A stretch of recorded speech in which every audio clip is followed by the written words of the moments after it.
एक कस्बे में एक विधवा अंधी औरत रहती थी।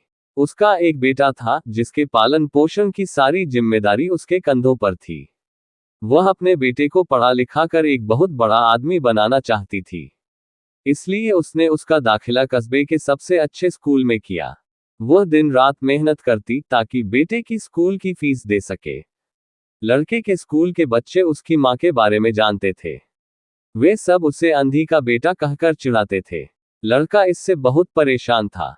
उसे अपनी माँ पर शर्म आने लगी थी। वह उसके साथ कहीं भी आने जाने से कतराने लगा था। जब लड़का बड़ा हुआ तो उसकी शहर में अच्छी नौकरी लग गई। उसने अपनी माँ से वादा किया कि शहर में मकान लेकर वह उसे लेने आएगा। लेकिन वह शहर गया तो फिर लौटकर वापस नहीं आया। उसकी अंधी माँ उसका इंतजार करती रह गई। कई महीने बीत गए, लड़के की कोई खबर नहीं आई। कई महीने बीत गए, लड़के की कोई खबर नहीं आई।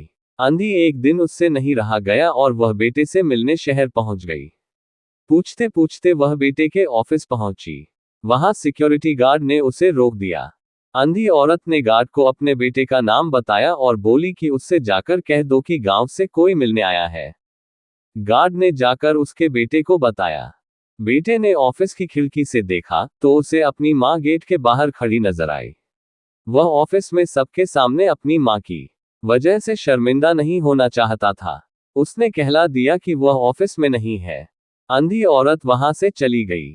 शाम को वह लड़का ऑफिस से घर जाने के लिए निकला। रास्ते में एक जगह काफी भीड़ जमा थी। वह अपनी गाड़ी रोककर भीड़ के पास पहुंचा और तो बीच सड़क में अपनी माँ को मारा पाया। उसके हाथ में एक चिट्ठी थी जिसमें लिखा था, बेटा बड़े दिन हो गए थे, तेरी कोई खबर नहीं मिली। चिंता हो रही थी इसलिए तुझसे मिलने चली आई। तू तो अब बड़ा आदमी बन गया है। तुझसे मिलना अब शायद मुझ गरीब की किस्मत में नहीं, लेकिन मैं बहुत खुश हूं तेरे लिए। तूने अपना ही नहीं मेरा सपना भी पूरा किया। मलाल है कि तेरी तरक्की देख नहीं सकती। काश बचपन में तेरी आंखों में सरिया न घुसा होता और मुझे तुम्हें अपनी आंखें न देनी पड़ी होती, तो तेरी तरक्की अपनी आंखों से देखकर सुकून से मरती। तेरी अंधी माँ ये पढ़कर लड़का फूट फूट कर रोने लगा। जिस अंधी माँ पर उसे शर्म आती थी, उसने उसके लिए कितना बड़ा बलिदान किया था।